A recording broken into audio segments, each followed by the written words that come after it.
آج دنیا جان رہی ہے اللہ کے رسول صلی اللہ علیہ وسلم کے بارے میں، اور آپ صلی اللہ علیہ وسلم کو فالو کرنے کی کوشش کر رہی ہے دنیا۔ غیر مسلمین اسلام میں داخل ہوتے چلے جا رہے ہیں، جب دیکھ رہے ہیں کہ اس نبی کا یہ حال ہے تو ہمیں بھی اس نبی کو فالو کرنا چاہیے۔ لیکن رب اشرح لی صدری ویسر لی امری واحلل عقدۃ من لسانی یفقہوا قولی۔ اللهم صل على محمد وعلى آل محمد كما صليت على إبراهيم وعلى آل إبراهيم إنك حميد مجيد۔ اللهم بارك على محمد وعلى آل محمد كما باركت على إبراهيم وعلى آل إبراهيم إنك حميد مجيد۔ تیری آرزو میں ڈوبی جو یہ زندگی نہ ہوتی، تیری آرزو میں ڈوبی جو یہ زندگی نہ ہوتی، تو چراغ لاکھ جلتے کبھی روشنی نہ ہوتی۔ میرے محترم بزرگوں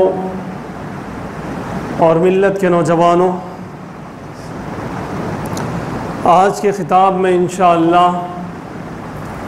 ہم جاننے کی کوشش کریں گے کہ محمد نہ ہوتے تو کچھ بھی نہ ہوتا صلی اللہ علیہ وسلم۔ دوستو، جب ہم تاریخ پر نظر ڈالتے ہیں،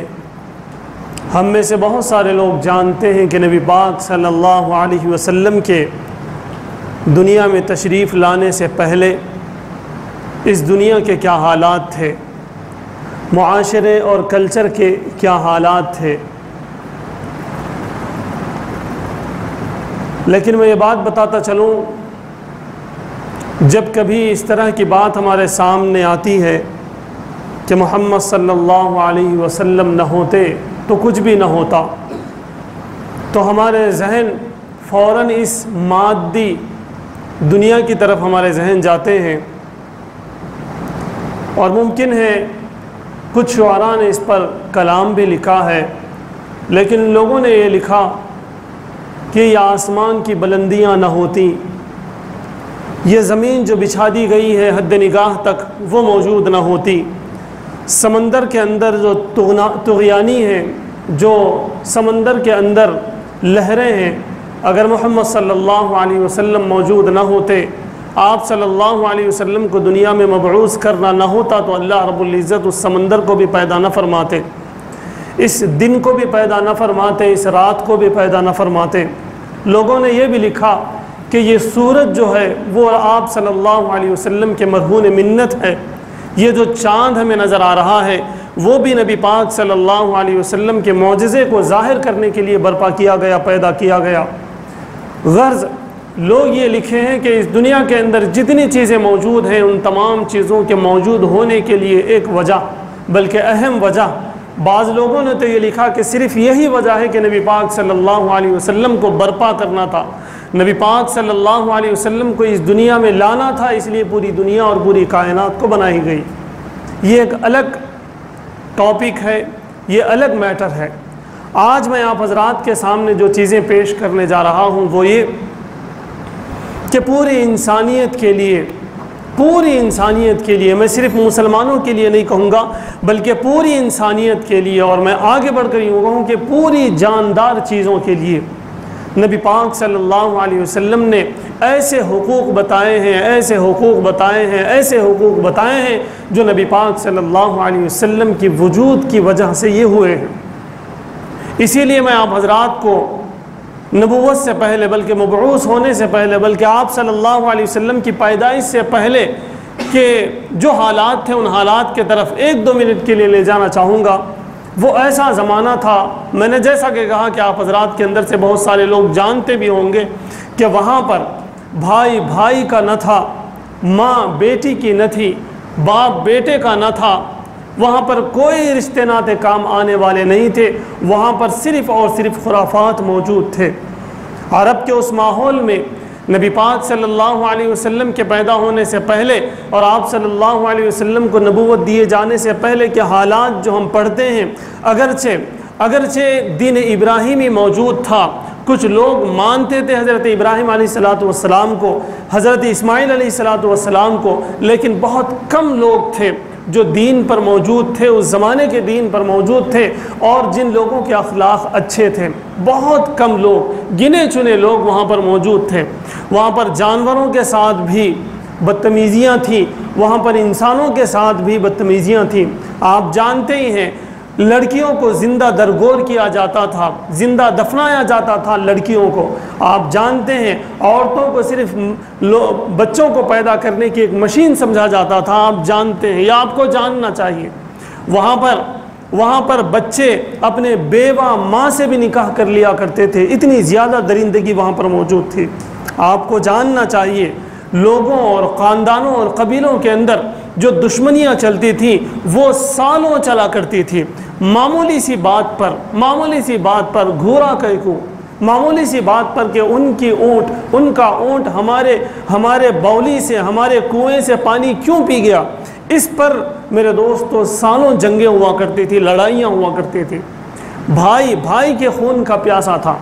وہاں پر کاروبار کوئی خاص طور سے نہیں تھا، وہاں پر تو کاروبار تو یہ تھا، کمانے کا معاملہ تو یہ تھا کہ کسی کو بھی مارو، لوٹو اور کھا لو پی لو اور مزے کرو، یہ معاملہ تھا۔ اشعار بھی لوگ کہتے تو لوگ زنا کی طرف لوگوں کو بلاتے اشعار کہتے ہوئے، لوگ لڑائیوں کے لیے اشعار کہتے۔ یہ بات تاریخ میں موجود ہے۔ تو میں بتانا یہ چاہتا ہوں کہ نبی پاک صلی اللہ علیہ وسلم کے برپا ہونے سے پہلے، نبی پاک صلی اللہ علیہ وسلم کے تشریف لانے سے پہلے دنیا کے جو حالات تھے وہ دیگرگوں تھے۔ وہ ناگفتہ تھے، وہ کہے نہیں جا سکتے، وہ لکھے نہیں جا سکتے، وہ پڑھے نہیں جا سکتے۔ خون کے آنسو لوگ روئیں گے، دل ترس جائے گا، کلیجہ منہ کو آئے گا کہ ایسے واقعات اس زمانے کے موجود ہیں۔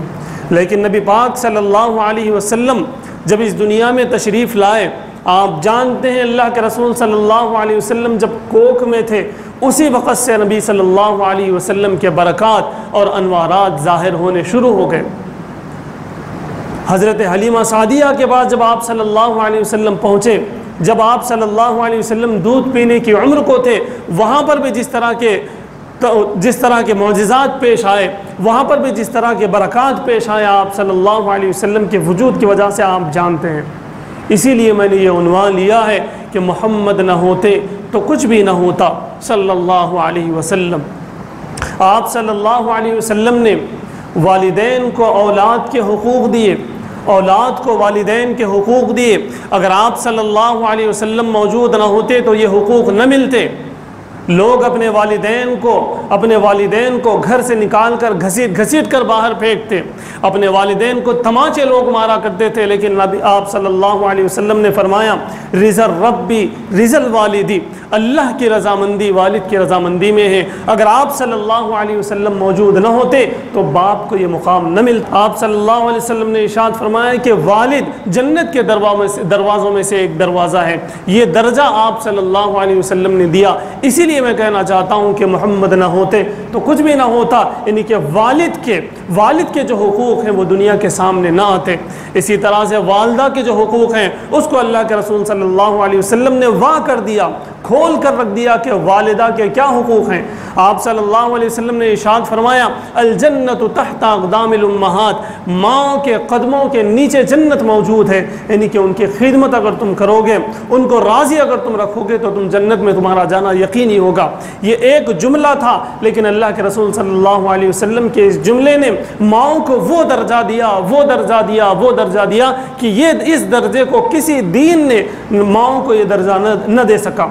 اور یہ درجہ ان کا تھا، یہ ان کا حق تھا کہ اللہ کے رسول صلی اللہ علیہ وسلم نے ان کو حق دیا۔ اسی لیے میں کہتا ہوں کہ محمد نہ ہوتے تو کچھ بھی نہ ہوتا، یعنی کہ والدہ کے جو حقوق ہیں وہ بھی موجود نہ ہوتے۔ اسی طرح سے میرے دوستو اولاد کے جو حقوق ہیں اللہ کے رسول صلی اللہ علیہ وسلم نے بتائے، چاہے وہ اولاد لڑکا ہو چاہے وہ اولاد میں لڑکی ہو، دونوں کے بھی جو حقوق ہیں اللہ کے رسول صلی اللہ علیہ وسلم نے بتائے۔ جب زمانے کو دیکھا کہ لڑکیوں کو زیادہ پسند نہیں کیا جا رہا، جب دیکھا گیا کہ لڑکیوں کو منحوس سمجھا جانے لگا ہے، لڑکیوں کا باپ کہلانا لوگ عار سمجھنے لگے ہیں، تو اللہ کے رسول صلی اللہ علیہ وسلم نے کچھ زیادہ ہی لڑکیوں کی جو اہمیت ہے، لڑکیوں کی جو فوقیت ہے، اس کو بہت زیادہ اہمیت کے ساتھ بتایا۔ اللہ کے رسول صلی اللہ علیہ وسلم نے ایک مجلس میں بتایا، جس نے 3 لڑکیاں پا گئے اور اس کو اچھی طرح سے ان کی تربیت کی اور اچھی جگہ ان کی شادی کی، اس کو اللہ رب العزت جنت دے دیں گے۔ ایک صحابی نے کہا کہ یا رسول اللہ، اگر کسی کو 2 لڑکیاں ہوں، اللہ کے رسول صلی اللہ علیہ وسلم نے ارشاد فرمایا 2 کے لیے بھی یہی حکم ہے۔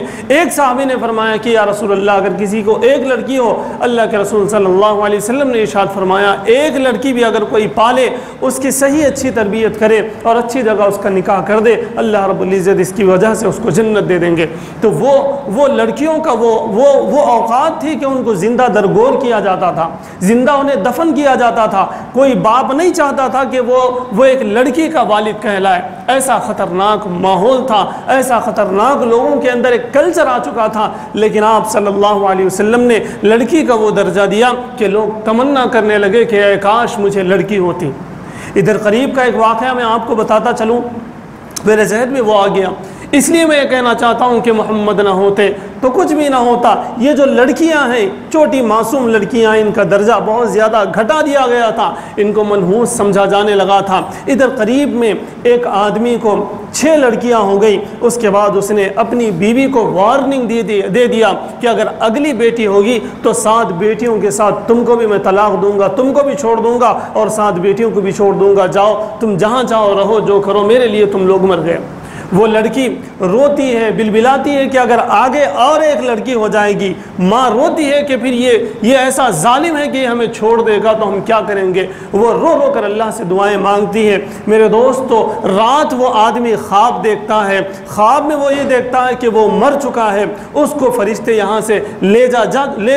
چکے ہیں اور وہ آسمانوں میں موجود ہے، اس کو گھسیٹ کر جہنم کی طرف لے جایا جا رہا ہے۔ ایک دروازے پر جہنم کے لے جایا گیا تو اس کی ایک لڑکی سامنے آ گئی اور کہنے لگی یہ میرے ابو ہیں، ان کو آپ جہنم میں نہیں لے جا سکتے۔ فرشتے وہاں سے واپس ہو گئے، دوسرے دروازے پر لے گئے، تیسرے دروازے پر، چوتھے دروازے پر، 5ویں دروازے پر، 6ٹھے دروازے پر 6 عورت بچیاں اس کی جو تھی وہ دروازوں پر آتی رہیں اور اس کو جہنم میں جانے سے روکتے رہی۔ وہ کیا دیکھتا ہے کہ فرشتے اسے 7ویں دروازے سے جہنم میں لے جانے کے لیے تیار ہیں اور گھسیٹ رہے ہیں۔ وہ چیخ مار کر اٹھتا ہے اور اسی وقت وہ اپنی اہلیہ کے پاس جاتا ہے اور اس کے پیر پکڑتا ہے اور اس سے کہتا ہے کہ اب تمہیں جو جنم دینا ہے وہ بیٹی کو جنم دینا ہے، اگر میری ایک اور بیٹی نہ ہوگی تو میں جہنم میں ڈالا جاؤں گا۔ اس طرح کے واقعات اللہ کے رسول صلی اللہ علیہ وسلم کی برکت سے، آپ صلی اللہ علیہ وسلم کے ارشاد مبارک سے ایسے واقعات رونما ہوئے جس کی وجہ سے لڑکیوں کو اہمیت دی جانے لگی۔ آج ہم اور آپ بھی دیکھتے ہیں جو لوگ پڑھے لکھے ہوں گے، جن کے اندر ذرا سی عقل ہوگی، جو نبی پاک صلی اللہ علیہ وسلم سے ذرا سے محبت کرتے ہوں گے، وہ اپنے لڑکوں سے زیادہ اپنی لڑکیوں کو عزیز رکھتے ہیں۔ ان کو سمجھتے ہیں کہ یہ تو مہمان ہے ہمارے گھر کی، اس لیے اس کو اچھا کھلاؤ، اچھا پہناؤ، اچھا اس کو رخصت کرو، اچھی اس کی تربیت کرو، اچھا اس کو پڑھاؤ۔ یہ جو ہوا ہے وہ نبی پاک صلی اللہ علیہ وسلم کے اس ارشاد مبارک سے ہوا ہے جس میں اللہ کے رسول صلی اللہ علیہ وسلم نے ارشاد فرمایا اگر کسی نے اپنی ایک لڑکی کو بھی صحیح تربیت کی اور صحیح جگہ اس کا نکاح کیا تو اس کو اللہ رب العزت جنت میں ڈال دیں گے۔ اسی لیے میں کہنا چاہتا ہوں کہ محمد نہ ہوتے تو کچھ بھی نہ ہوتا۔ آج جو رونقیں ہم دیکھ رہے ہیں، آج جو حقوق ہم دیکھ رہے ہیں، آج ہم بھائی جو ملے ہوئے ہیں، یہ بھی محمد صلی اللہ علیہ وسلم نے سکھایا ہے۔ آج ہماری اولاد جو والدین کے حقوق ادا کر رہے ہیں، یہ بھی نبی پاک صلی اللہ علیہ وسلم نے سکھایا ہے۔ آج والدین کو اولاد پر خرچ کرنا، والدین کو اولاد کی تربیت کرنے کے جو اصول بتائے ہیں وہ بھی نبی پاک صلی اللہ علیہ وسلم نے بتائے ہیں۔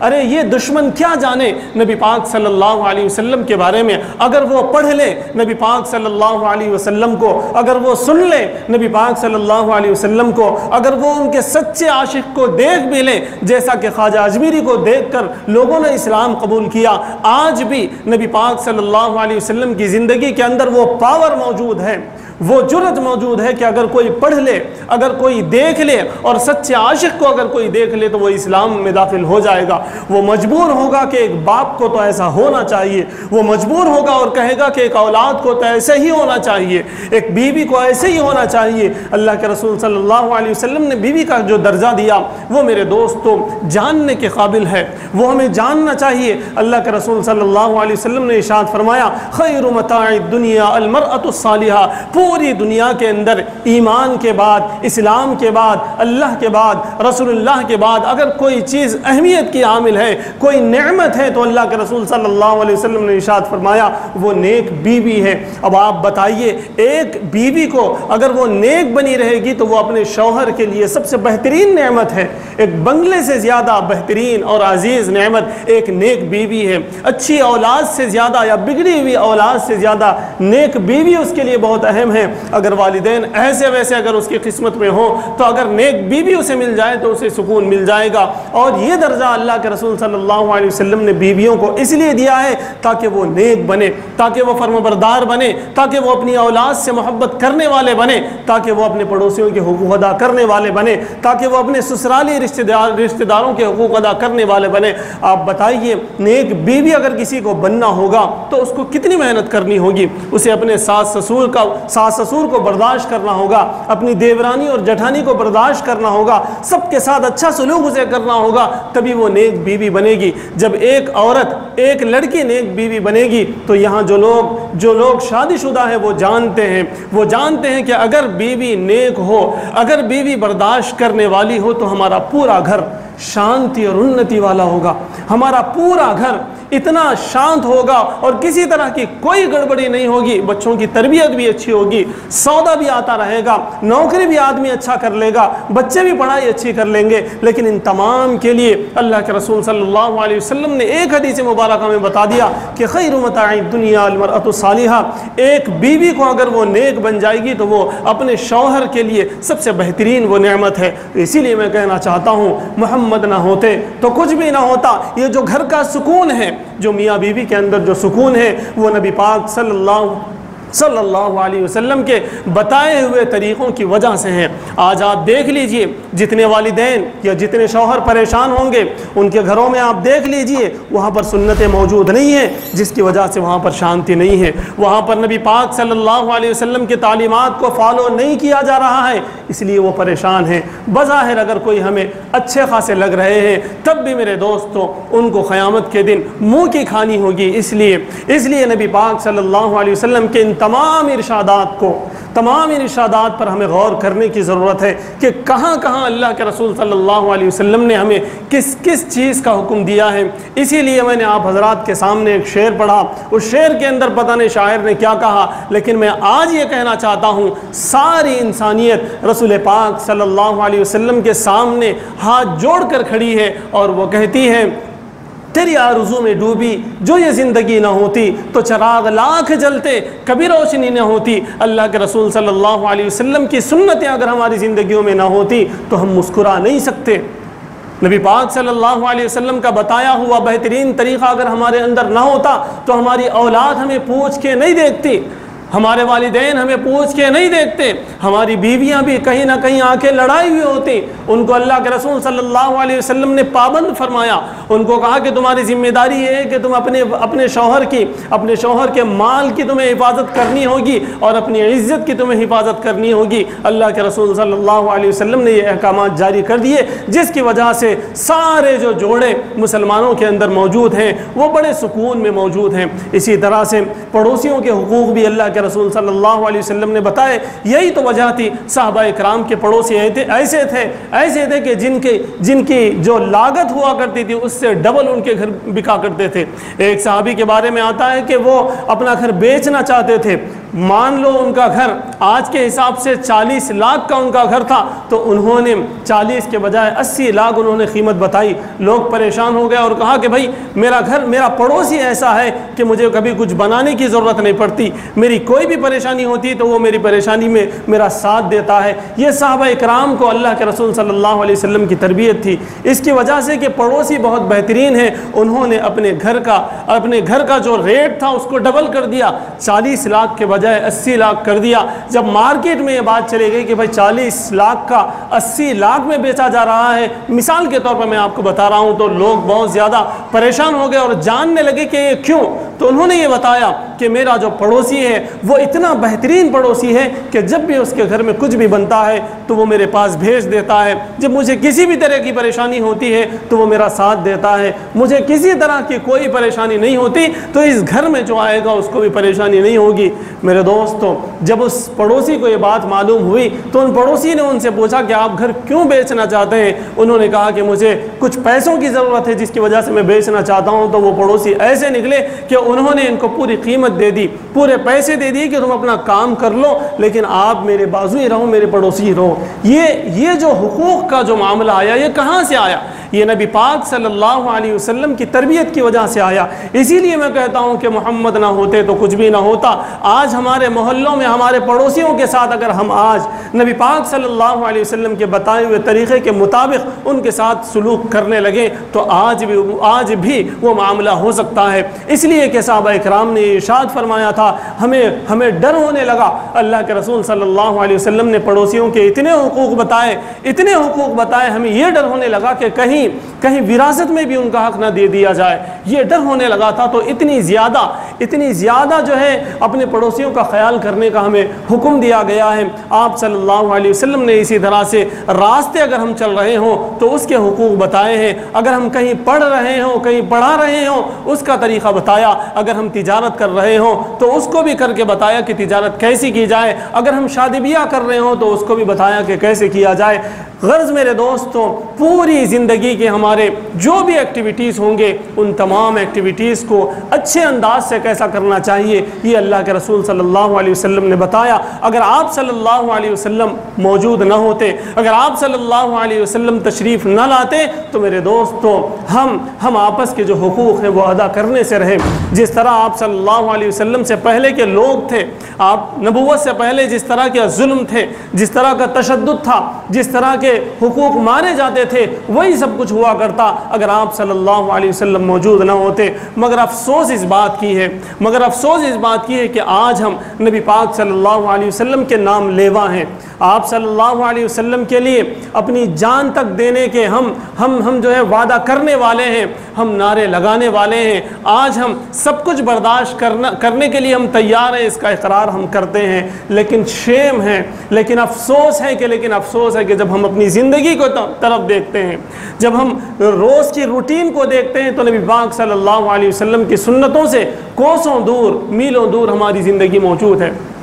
ہماری صبح، ہماری شام، ہماری دوپہر، ہمارا کھانا، ہمارا پینا، ہمارا کمانا، ہمارا خرچ کرنا، میرے دوستو معافی کے ساتھ میں کہنا چاہوں گا کہ نبی پاک صلی اللہ علیہ وسلم کے طریقے کے خلاف ہے۔